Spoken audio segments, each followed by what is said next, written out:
Ya, sangat setuju sih, karena kan seringkali kalau kita berbicara tentang emansipasi, semua wanita bisa, dan akhirnya semua wanita juga mulai mengerjakan banyak profesi-profesi yang berbeda, ya kan? Ada yang bekerja di bursa, ada yang jadi entrepreneur, ada yang jadi olahragawan, ada yang jadi desainer gitu. Nah, tapi seiring dengan berjalannya waktu, kadang-kadang wanita itu jadi merasa rendah diri juga, karena profesi itu nantinya jadi seakan-akan tuh ada kasta.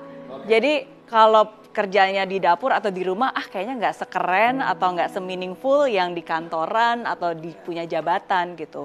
Nah, tapi ujung-ujungnya pada akhirnya saya selalu bilang bahwa wanita itu bukan dilihat dari profesinya, tapi bagaimana dia bisa menjadi versi terbaik dari dirinya. Dan yang paling penting adalah dia harus kenal dulu nih, bakatnya apa, minatnya apa sih yang bisa kamu punya, apa yang bisa kamu asah, apa yang bisa kamu kontribusikan.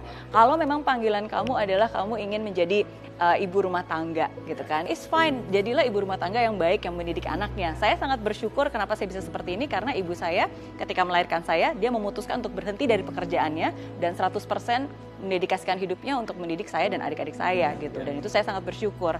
Ya, tapi sebaliknya juga kalau misalnya kamu memang memutuskan untuk ya mau jadi freelancer, fotografer, ya jadilah freelancer yang terbaik di bidang kamu. Mau jadi entrepreneur, mau buka usaha kuliner, ya jadilah yang terbaik juga di kamu gitu. Jadi yang paling penting adalah tahu siapa diri kita, tahu apa yang menjadi bakat kita, ya, dan terus mengasah dan memberikan yang terbaik gitu.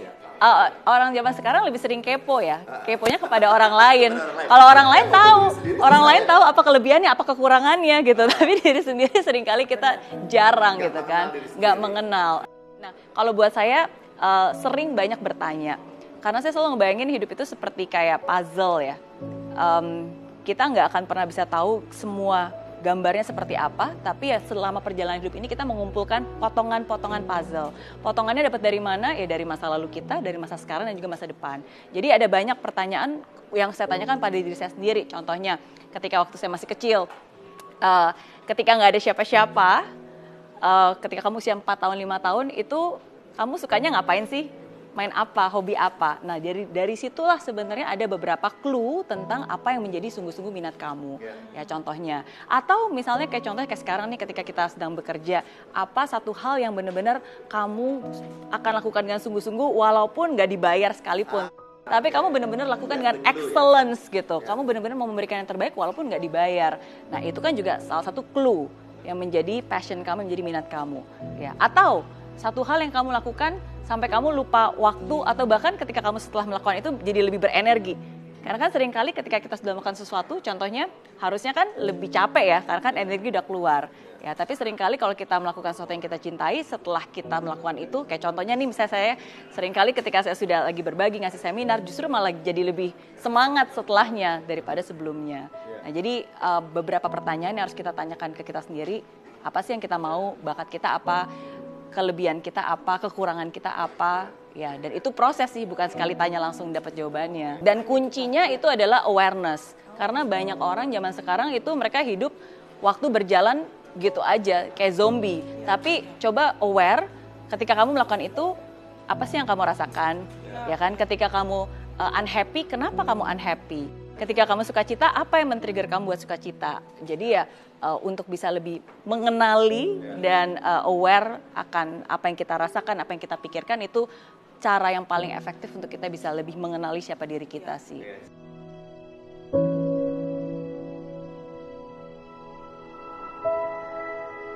Ya, kalau buat saya pribadi sebenarnya kata-kata yang diucapkan itu penting banget, karena apa yang diucapkan orang lain itu nggak sepenting apa yang kita ucapkan kepada diri kita sendiri. Jadi at least buat dari diri saya sendiri ya tadi, kayak kita harus sadar bahwa saya berharga, saya mampu, saya bisa, saya mungkin tidak sempurna, tapi asalkan saya terus mau belajar dan berusaha, ya itu saya akan menjadi lebih baik. Terus juga selalu ingat hal-hal yang baik, karena seringkali sebagai perempuan, sebagai manusia, kita suka lupa. Kadang-kadang kita mengecilkan hal-hal yang sebenarnya bisa sudah kita capai.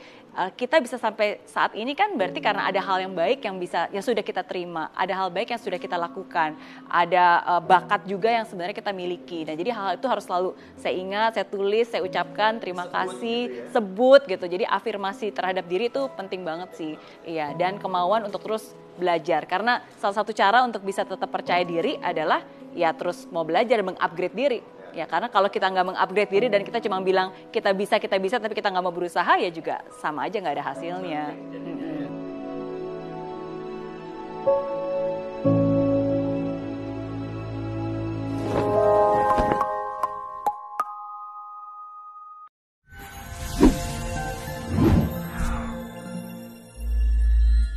Di aplikasi Mary Riana tersedia lengkap video-video YouTube terbaru saya, artikel yang up to date, post inspirasi, koleksi merchandise, workshop dan seminar yang bisa kamu dapatkan free dan download sekarang juga gratis.